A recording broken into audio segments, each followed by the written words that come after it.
9 सितंबर 2025 मंगलवार।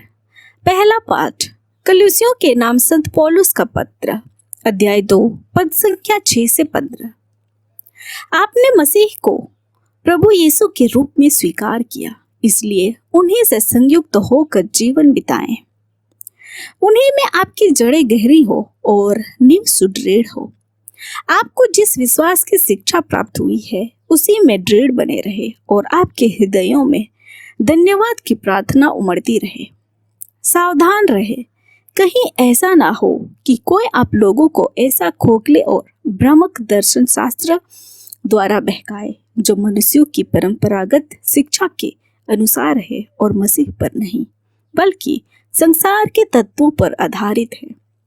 क्योंकि मसीह में ईश्वरीय तत्वों की परिपूर्णता अवतरित होकर निवास करती है और उनमें आप इस परिपूर्णता के सहभागी हैं। मसीह विश्व की सभी शक्तियों और अधिकारों के शीर्ष है, सभी मसीह के अधीन है। उन्हीं में आप लोगों को खतना भी हुआ है। वह खतना हाथ से नहीं किया जाता, वह मसीह का खतना अर्थात बपतिस्मा है, जिसके द्वारा पापमय शरीर को उतार दिया जाता है। आप लोग बपतिस्मा के समय मसीह के साथ दफनाए गए और उन्हीं के साथ पुनर्जीवित भी किए गए हैं, क्योंकि आप लोगों ने ईश्वर के सामर्थ्य में विश्वास किया जिसने उन्हें मृतकों में से पुनर्जीवित किया है। आप लोग पापों के कारण और अपने स्वभाव के खतना के अभाव के कारण मर गए थे। ईश्वर ने आप लोगों को मसीह के साथ पुनर्जीवित किया है और हमारे सब अपराधों को क्षमा किया है। उसने नियमों का वह बंधपत्र जो हमारे विरुद्ध था रद्द कर दिया और उसे क्रूस पर ठोक कर उठा दिया है। उसने विश्व के प्रत्येक शक्ति और अधिकार को अपदस्थ कर दिया, संसार की दृष्टि में उनको नीचा दिखाया और क्रूस के द्वारा उन्हें परास्त कर दिया गया। यह प्रभु की वाणी है। ईश्वर को धन्यवाद। भजन अनुवाक्य। प्रभु सबों का कल्याण करता है। हे मेरे ईश्वर, मेरे राजा, मैं तेरी स्तुति करूंगा। मैं सदा सर्वदा तेरा नाम धन्य कहूंगा। मैं प्रतिदिन तुझे धन्य कहूंगा। मैं सदा सर्वदा तेरा नाम की स्तुति करूंगा। अनुवाक्य। प्रभु सबों का कल्याण करता है। प्रभु दया और अनुकंपा से परिपूर्ण है। वह सहनशील और अत्यंत प्रेममय है। प्रभु सबों का कल्याण करता है। वह अपनी सारी सृष्टि पर दया करता है। अनुवाक्य। प्रभु सबों का कल्याण करता है। हे प्रभु, तेरी सारी सृष्टि तेरा धन्यवाद करे। तेरे भक्त तुझे धन्य कहे।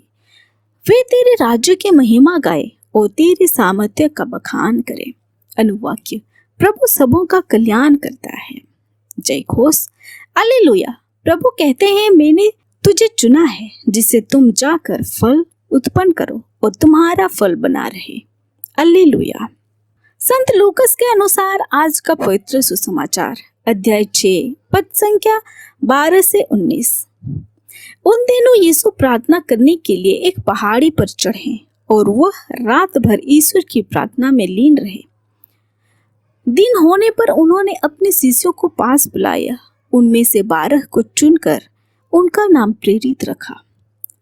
सीमोन, जिसे उन्होंने पेट्रुस नाम दिया, और उसके भाई अंद्रेयास को, याकूब और योहन को, फिलिप और बार्थलोमी को, मत्ती और थॉमस को, अल्फाई के पुत्र याकूब और सिमोन को, जो उत्साही कहलाता है, याकूब के पुत्र यूदस इस्करियोती को, जो विश्वासघाती निकला।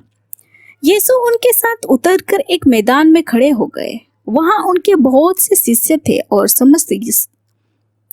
समस्त यहूदिया तथा यरूशलेम का और समुद्र के किनारे तीरुस तथा सीदोन का विशाल जनसमूह भी था, जो उनका उपदेश सुनने और अपने रोगों से मुक्त होने के लिए आया था।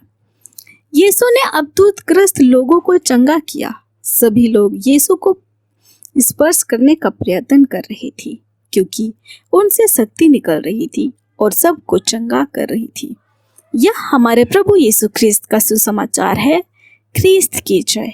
तो आइए आज के पाठों पर मनन चिंतन करते हैं।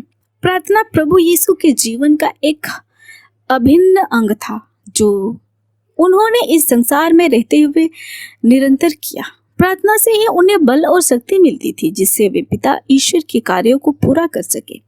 प्रभु यीशु ने हमेशा महत्वपूर्ण निर्णय लेने से पहले देर रात तक या पूरी रात तक प्रार्थना किया करते थे। प्रार्थना के द्वारा वे पिता की इच्छा को अच्छी तरह जानकर उनमें आगे बढ़ने के लिए बल प्राप्त करते थे। प्रभु यीशु के लिए प्रार्थना सबसे महत्वपूर्ण था, उन महान चिन्ह और चमत्कारों से भी महत्वपूर्ण जो उन्होंने किया।